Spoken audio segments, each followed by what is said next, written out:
Snow fell softly over Winterfell, but the air carried no peace, only tension.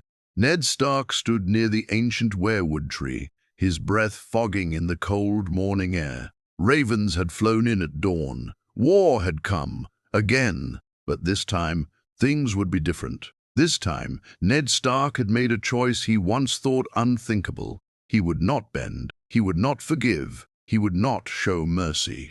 House Lannister had betrayed the crown, the realm, and his best friend, Robert Baratheon. Catelyn stood beside him, holding his hand tightly, her eyes full of worry. "Are you sure about this, Ned?" she whispered.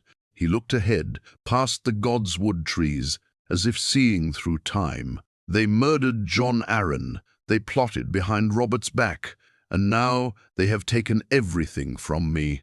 I won't let them take the North." In this world, he had not gone to King's Landing alone. He had brought men with him, loyal bannermen, northern swords who feared no lion. When Robert died and Joffrey was crowned, Ned knew the boy was no Baratheon. He confronted Cersei with truth, but this time he didn't give her time to run. Before she could plot, before she could send messages, Ned had Sir Barristan and a group of Northern Guards seize her and Jaime both, right inside the Red Keep. Tyrion was still on the road, unaware that everything was falling apart behind him. King's Landing had burned with whispers the next day. Cersei Lannister, the Queen, locked in the dungeons. Jaime, the Kingslayer, his sword taken, stripped of gold and pride. Varys had warned him, "This is dangerous, Lord Stark. The Lannisters do not lose quietly." But Ned didn't care. He sent word to Tywin Lannister, "Return to Casterly Rock, and do not raise arms, or House Lannister will be declared traitor to the realm." Tywin, as expected, did the exact opposite. He summoned his armies, gathered his bannermen, and painted the Riverlands red with blood. But Ned was ready. Robb Stark had not stayed in Winterfell. His son had marched south with a host of northern bannermen, meeting the Tullys at Riverrun. The North and Riverlands had become one mighty fist. Tywin thought he could crush them in one swift strike. But Ned Stark was not the same man he once was. He did not trust honor alone, and this time he had a weapon greater than swords. He had truth. Letters flew across Westeros, messages sealed with the direwolf sigil. Inside them, Ned revealed the secret Jon Arryn had died for, that Joffrey, Tommen, and Myrcella were not Robert's true-born children, but the incest-born products of Cersei and Jaime. When the truth spread, the realm split in two. Some lords sided with the Lannisters for gold, but others could not stand with liars and abominations. In the streets of King's Landing, whispers turned into roars. "False kings! Bastard blood sits on the throne!" The people turned restless. The Goldcloaks began to question their loyalties. Ned, seeing the moment was right, marched into the throne room with Stannis Baratheon, who had returned from Dragonstone after reading Ned's letter. The Iron Throne did not belong to Joffrey. It belonged to Robert's true heir, Stannis. With Cersei locked away and Jaime in chains, there was no one left to pull the string. But Tywin Lannister was coming, and he was not bringing words. He was bringing war. As the first fires of rebellion lit up the Westerlands, Ned Stark stood over the city walls, watching smoke rise in the distance. He knew the price of this path. Blood would cover the land before the lions were done roaring. But he was ready. The North remembers. And this time it would be the Lannisters who paid in full. The sky over King's Landing turned dark with smoke and crows. News of the arrests spread like wildfire. People shouted in the streets, some threw stones at the gates of the Red Keep. Others whispered of Ned Stark as a hero, the Warden of the North, who stood up to the Golden Lions. But inside the castle, things were far from calm. Cersei Lannister sat chained in a cold cell beneath the dungeons, her eyes wild with hatred. She hadn't spoken since the moment she was thrown in, not even when Ned had visited her. "You played the game well," Ned had told her through the bars, "but your time is over." Cersei only smiled, that cruel smile she always wore when she was hiding something. You think you've won, Stark, but you've just started a war you can't end. She was right. Tywin Lannister had crossed the Trident with 60,000 men, villages burned in his path, men, women and children slaughtered. And with him came Gregor Clegane, the mountain burning and killing without mercy. In the Riverlands, Robb Stark held the line with the Tullys, but they were outnumbered. Ned sent ravens urging Robb to hold until reinforcements arrived. Stannis Baratheon remained in the capital with Ned, helping him hold the throne. But there was tension between them. Stannis was cold, proud, and didn't trust the North, and he wanted the crown for himself. "We need unity," Ned told him one night in the small council chamber. "Tywin is the enemy, not each other." Stannis nodded but said, "Unity comes when loyalty is proven. Bend the knee, Stark, or get out of my way." Before Ned could answer, a raven arrived. The news made his blood freeze. Tywin had taken Harrenhal, hundreds burned alive, and now he marched toward King's Landing itself. And he wasn't alone. Tyrion Lannister had returned, not with jokes, but with allies' sellswords, mercenaries, and gold bought with the Lannister fortune. Even some bannermen from the Reach had switched sides for coin. The Lannisters were rising again. Inside the Red Keep, betrayal followed like a shadow. One morning, Ser Barristan was found poisoned. Varys had disappeared, and worse, Tommen and Myrcella had vanished from their chambers. "They were taken," Catelyn whispered in horror. "Someone helped them escape." Ned realized then the Lannisters were playing their final card, turning the children into victims to twist public opinion. They would claim the Starks murdered royal children to steal the throne. He looked at the Iron Throne, cold and sharp like a crown of knives. He never wanted it, never planned for it, but now, standing between the people and a war of monsters, he knew he had no choice. He called for a gathering in the great sept of Baelor. Nobles, small folk and lords packed the steps. Robb had sent men. The Tyrells remained neutral, waiting to see who would win. And as the doors opened, Stannis Baratheon walked forward, claiming the throne by blood. But Ned stepped beside him. "I do not want the crown," Ned said to the crowd, "but I want justice. I want peace. And I want to see the lions who burned our homes punished." He raised his voice louder than he ever had before. "I accuse House Lannister of treason, of incest, of murder and war crimes. I ask the realm to rise, not for me, not for the North, but for truth." And for a moment it worked. The crowd roared. Swords were raised. Ravens flew to every corner of Westeros. But war has a way of twisting truth, and in the shadows of the capital, the lion still had claws. Tywin Lannister was only days away. His army darkened the roads like a storm of gold and fire, and in his hand he held a letter, forged confession from Cersei, blaming everything on Ned Stark. A lie, sharp enough to cut through the realm. The real game was just beginning. The bells of King's Landing rang louder than ever before, but they didn't ring for peace. They rang for blood. Tywin Lannister's army had arrived. The Golden Lion had reached the gates, and with him came chaos. From the ramparts, Ned Stark watched thousands of red and gold banners wave below. Siege towers rolled across the fields.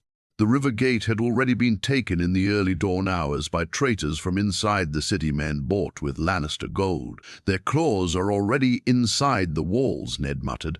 Stannis stood beside him, his face tight and furious. "We should have executed Cersei and Jaime the moment you caught them." Ned's jaw clenched. He had shown mercy. It had bought them nothing. Down in the dungeons, Jaime Lannister laughed behind his cell bars. "You should have killed me, Stark. Now you'll die watching your city burn." Ned didn't answer. He turned away from the prisoner and went to check on the defenses. The gold cloaks were splitting, half loyal, half corrupted. Riots had started in Fleabottom. The people were hungry, afraid, and easily swayed by whispers that Stark wanted the throne, that he had murdered the Queen's children. Lies spread faster than wildfire. Catelyn tried to calm the nobles in the Tower of the Hand, but even she knew things were falling apart. "We need help," she told Ned. "Robb is holding the twins, but we can't wait. Tywin is here now. And worse, Tyrion has brought half the mercenaries east of the Narrow Sea." Ned nodded. "Then we strike first."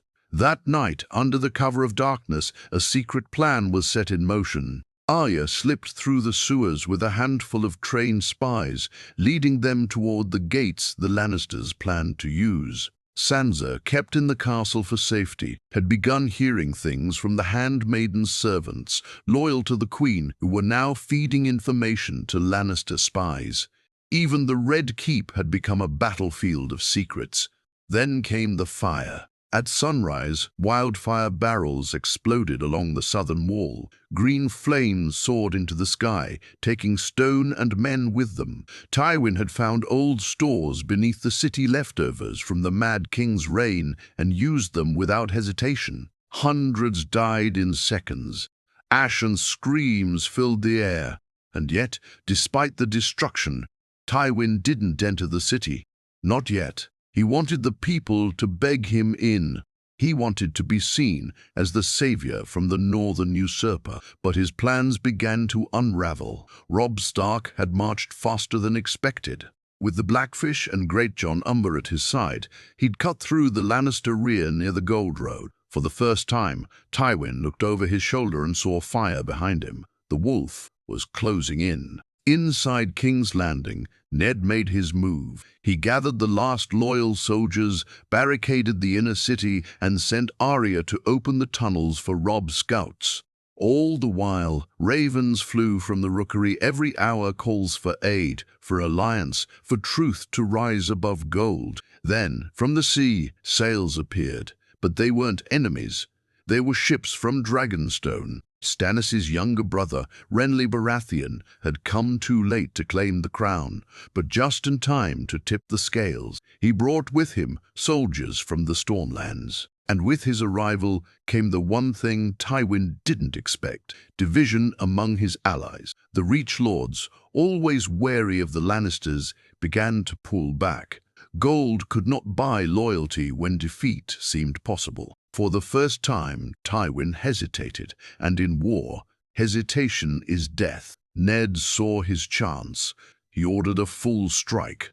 The gates opened, Northern and Riverland troops poured out. A second army, led by Robb, slammed into Tywin's back, and from the ships, Stormland soldiers landed, cutting off retreat. The battle of the three armies had begun. Steel clashed, arrows rained. Blood soaked the earth. And in the center of it all, Ned Stark charged forward, his greatsword ice in hand, finally done with mercy. If the lion would not bow, it would burn. The battlefield outside King's Landing was nothing but fire, steel, and screams. Thousands of men fought and died beneath a sky choked with smoke. It was chaos swords against shields, horses crashing through lines, banners torn and burning. In the middle of it all, Ned Stark fought like a man with nothing left to lose. Ice, his greatsword, cut through Lannister knights with heavy, deliberate swings. His armor was bloodied, dented, but he pushed forward. Every blow he landed wasn't just for the North. It was for Jon Arryn, for Robert, for the truth that had been silenced for too long. Near the riverbank, Robb Stark rode with the Northern cavalry, his direwolf Grey Wind by his side, ripping through enemy ranks. The boy who had left Winter fell as a young lord was now a commander, fearless, fast, and cold in the face of war. Tywin Lannister stood on a hill, overlooking the field, his golden armor gleaming beneath a burning sky. He didn't speak as he watched his army falter from two sides, Robb's men crushing them from behind, and Ned's forces pressing from the front. Renly's troops blocked the escape to the east, and the wildfire had already destroyed any chance of fleeing west through the city. He was surrounded, but Tywin was never the kind of man to run. His face, calm as stone, turned to his bannerman. "Tell Sir Gregor to lead the charge. Cut through the Starks. I want Ned Stark's head before sundown." The mountain rode like a demon, unleashed, swinging his massive sword, crushing men, cutting through dozens. One of Ned's commanders fell under his blade, split in two like firewood. Panic started to rise among the younger northern fighters. The mountain was too strong, too fast, too brutal. Ned saw it happen and turned his horse without hesitation. He charged into the fray, not caring if he lived or died. He met Gregor head-on. The two clashed like giants. Ice met steel, and the ground shook beneath them. The mountain roared, swinging wildly, his strikes shaking Ned to the bone. But Ned moved with purpose. He wasn't trying to match strength. He was waiting for an opening. One came. Gregor raised his blade too high. Ned ducked, rolled, and drove ice into the beast's side, not clean. Not deep enough to kill, but enough to stagger him. Then, out of nowhere, Robb arrived, spear in hand, grey wind snapping at the mountain's heels. Gregor turned too slowly. Robb's spear pierced the gap beneath his arm. The mountain fell with a roar, blood pouring from his chest like a river. Grey wind leapt onto him, tearing at his throat until the monster stopped moving. Silence fell for just a moment. Then the Lannister lines broke. Panic spread. Men dropped their weapons and fled. The Golden Lion, once feared across Westeros, was being torn apart by wolves, stags, and fire. The battlefield became a slaughter as Tywin's soldiers tried to retreat, but there was nowhere left to go. And still, Tywin stood unmoving, as if watching the fall of his house with cold pride. Ned rode toward him slowly, soldiers parting to let him through. Robb followed, face stern, blood on his armor. Tywin's eyes narrowed as they approached. "So," he said, "the wolf thinks he's won." "I didn't want this war," Ned said calmly. "You started it the day your daughter lied, the day your son pushed a child from a tower, the day you poisoned the realm with your gold." Tywin smiled thinly. "You don't win by being right, Stark.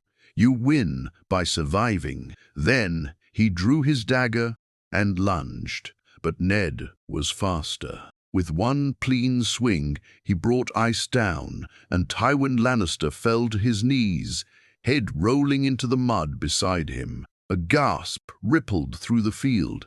The lion was dead. Robb looked at his father. "It's over." But Ned shook his head slowly.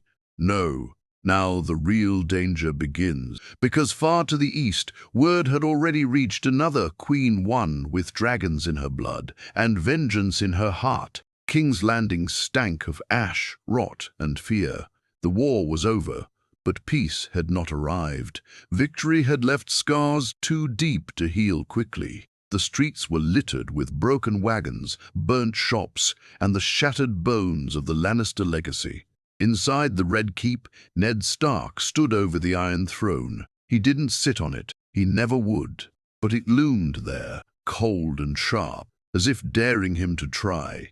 "They'll never see you as anything but a usurper," Renly said bitterly, pacing behind him. "The North, the Stormlands, even the Riverlands, they follow you now, but the South, they fear you, or worse, they believe the lies." Ned didn't flinch. "Then let them believe. I did what was right. That's enough." But it wasn't. The city was full of whispers. The Lannisters may have fallen, but their gold had bought silence, spies, and seeds of rebellion that would bloom for years. Cersei, though imprisoned, had become a symbol for loyalists. A grieving mother, stripped of her children, her freedom, her power. Even Sansa had begun to question things. The soft-hearted girl still believed in songs and queens and found it hard to hate her former betrothed's mother. Maybe she just loved her children," Sansa had whispered once. Ned didn't answer her, because Cersei had never once cried in the dungeons. Not for her children, not for her children, not for her father. She spent her days whispering into walls, and at night she laughed alone in the dark. She had lost everything, and yet something about her felt more dangerous now than ever before. Then came the raven, black wings, red seal, and a single name burned into wax: Daenerys. Ned frowned as he read the message. Across the narrow sea, the last known Targaryen had taken control of Meereen, then Astapor, then Yunkai. And she wasn't just taking cities, she was freeing slaves, gathering warriors, and more terrifying than all, she had dragons. Real ones. The small council fell into panic. Renly wanted her assassinated. She's a threat, just like her father. Fire and blood, that's all the Targaryens know. Stannis disagreed. The girl is a child, and she's fighting slavers, not kings. She may be more useful than we think, but Ned remained silent, deep in thought. When the council ended, Catelyn found him in the Godswood again, under the weirwood tree transplanted from the north. His hands were stained with ink and dirt. He had been writing letters, many letters. "She's coming, isn't she?" Cat asked quietly. "Yes," Ned said. "Maybe not today, maybe not this year, but one day her sails will appear on the horizon, and this throne will burn again." "What will you do?" she asked. He looked at her, tired. "The same thing I always do, try to protect the realm." But there were more troubles rising, even closer to home. The Vale had grown quiet, but too quiet. Lord Petyr Baelish, known to most as Littlefinger, had disappeared. Some said he had fled to the Fingers. Others whispered he had gone to Bravos to buy an army of his own. And worse still, the Freys had never forgiven Robb for refusing to marry one of their daughters. Walder Frey had bent the knee in public, but revenge lived in his bones. Ned called Robb to the capital. "You must return north," he said. "Hold Winterfell, guard the neck, watch the wall." Robb frowned. "What's happened?" "Nothing," Ned said. "And I want it to stay that way." He didn't tell Robb the real truth, that Jon Snow, his bastard son, had sent word from the wall. Wildlings were moving in large numbers, and rangers had gone missing. Strange lights in the woods, cold winds blowing even in summer. Something was waking beyond the wall. And this time it wasn't lions or dragons. It was something far older, far colder, far deadlier. The wind beyond the wall howled like a dying beast. At Castle Black, Jon Snow stood atop the battlements, cloak whipping in the freezing wind. His breath came out in white clouds, but it wasn't the cold that bothered him. It was the silence. 3 rangers had gone into the haunted forest. None returned. Even Ghost, his direwolf, paced restlessly, growling at shadows. Something was wrong, deeply wrong. Jon had sent a raven to his father, warning him, but he knew the South wouldn't listen. They were too busy bleeding each other for power, too busy worrying about thrones, gold, and dragons. They didn't know the real enemy wasn't across the sea. It was already here. That night, as Jon prepared to lead a search party, the horn blew once. Then twice, then twice, then 3 times. The sound echoed through the black night like a scream. White walkers. Men scrambled to arm themselves, but it was too late. Shadows emerged from the forest, dozens at first, then hundreds. Pale blue eyes glowing, the dead had risen. Some still wore the black cloaks of the Night's Watch. Others were wildlings, corpses brought back to serve the cold. Jon fought fiercely, Ghost tearing through the dead, Longclaw glowing faintly in his hand. He managed to slay one of the creatures, its icy body shattering when struck, but many more remained. By dawn, Castle Black was nearly lost. Only a handful survived. Jon stood at the gate, bleeding, breath ragged, watching the sun rise over a field of corpses. And even then, the dead did not burn. They waited, watching, learning. In King's Landing, Ned read Jon's second raven in silence. His face turned pale. When he looked up, the small council was arguing again about Daenerys, about the Reach, about rebuilding the city. He slammed his fist on the table. "Enough," he said, voice like stone. "Winter is coming, truly this time, and we're not ready. Stannis sneered. "More tales from the wall, frozen corpses walking in the snow. You sound like an old woman." Renly laughed. "Perhaps the cold has gotten into your brain, Stark." But Ned didn't flinch. "Mock me all you want. I will not sit here while my son dies in the snow, because you all prefer lies over truth." He stood. "If no one else will prepare, I will." That same day, he sent orders north. Robb was to gather all bannermen. The wall must be reinforced. Food sent.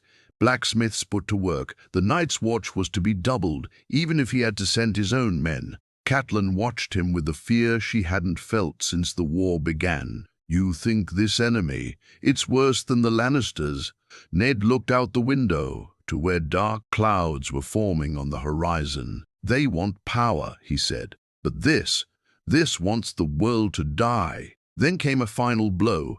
A ship arrived from Pentos, bearing a Targaryen flag and a single rider in black and red. Not Daenerys, but her envoy, a knight with silver blonde hair and a scarred face. He carried a message. "The Queen of Dragons has heard of your war," he said to the gathered lords. "She offers peace in exchange for loyalty."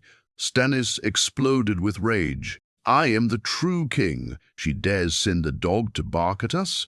But the knight looked at Ned. "Only him. She knows who kept the realm from tearing apart. She knows it was you, Lord Stark. That's why she offers you a chance to bend the knee willingly before the dragons come to claim it by fire." Ned stared at him, heart cold. He had fought lions. Now he would face dragons. But in the end, it was the dead in the north that haunted him more than any fire. Because fire can be fought with steel, but ice never stops. The north was dying. Jon Snow stood at the edge of a ruined village beyond the wall. Snowflakes fell thick and silent, blanketing twisted bodies and broken huts. Ghosts stood beside him, fur matted with blood. The dead were not just rising, they were multiplying. And they moved with purpose now, not mindless rage. They were marching south. Jon had barely escaped the last attack on Eastwatch. Half the wall was crumbling, the Night's Watch scattered. What remained of the Black Brothers had retreated to Winterfell, and Robb Stark had opened the gates, rallying every northern house left standing. The Umbers, Mormonts, Karstarks all answered the call, but it would not be enough, because the Night King was no longer just a myth. He had been seen tall, pale, crowned with horns of ice. Wherever he walked, life withered, rivers froze, men turned to whites before they even touched the ground. At Winterfell, Jon looked into his father's eyes for the first time in months. "You were right," Ned said, face heavy with sorrow. "And we weren't ready." "No one is," Jon answered. "But we don't have a choice anymore." Ned placed a hand on his son's shoulder. "We fight, or we die." And they prepared. Dragonglass was mined from old Valyrian ruins in Dragonstone, shipped north under Stark banners. Gendry, now a blacksmith of legend, worked day and night in Winterfell's forges, shaping weapons that glowed faintly with ancient power. Every child old enough to hold a knife was trained. Old grudges between houses were buried in graves alongside fallen kin, but time ran out. One bitter night, a second raven came, not from the wall, from the sea. Daenerys Targaryen had landed. Her fleet arrived at White Harbor, black sails, silver dragons. Her armies were vast, unsullied, Dothraki, freed slaves, and above them flew the sky's fire. 2 dragons' wings, black and red, lighting the night with flame. Ned Stark stood at the gates of Winterfell when she arrived. She wore black armor, silver hair braided like a queen of old Valyria. Her face was beautiful and hard. "I have not come to kneel," she said without ceremony. "And I won't ask you to," Ned replied. They walked through the godswood in silence, the white branches covered in frost. Finally, Daenerys spoke. "I burned slavers. I burned tyrants. But this thing coming, even my dragons fear it." Ned looked at her carefully. "Then burn it." Her eyes darkened. "I will." But when it's done, I want the throne." Ned said nothing, because deep inside he knew the truth. The Iron Throne no longer mattered. The real war was here. That night the snows thickened, scouts vanished, and at dawn the horn blew once, then twice, then 3 times. Again they had come. Winterfell became the line between life and death. The battle for the dawn had begun. Jon led the charge, sword burning with cold light. Arya danced like a shadow through the snow, her blade drinking the life of the dead. Robe roared from the ramparts, grey wind leaping into waves of whites, and Daenerys, riding above, rained dragonfire onto the army of ice flames, so hot they turned night into day. Her screams echoed through the sky, a fury of loss, vengeance, and fire. But the Night King did not burn. He rose through the smoke like death itself. One of her dragons fell pierced through the heart by an ice spear. The beast crashed into the ground, and within minutes rose again, eyes blue, wings torn. A dead dragon under his command. The tide turned. Men began to fall. The walls cracked. And in the heart of it all, Ned Stark faced the Night King. Sword in hand, breath shaking, he looked into eyes that had no soul. "For my family," he said. "For the living." The Night King raised his hand, and everything around them froze time, air, hope. Then came a blur Arya, leaping from the shadows like a silent scream. And in a flash of dragonglass, the Night King shattered into a storm of snow. The dead fell. Silence. It was over. Winter had come and passed. Ned sank to his knees, eyes to the sky. Above, the last dragon circled once, then vanished into the clouds. They had won, but at what cost? Thousands dead, cities in ruin, the realm broken. There would be no more thrones, only ashes, and the memory of a war that nearly ended the world. But the North remembered, and so did he.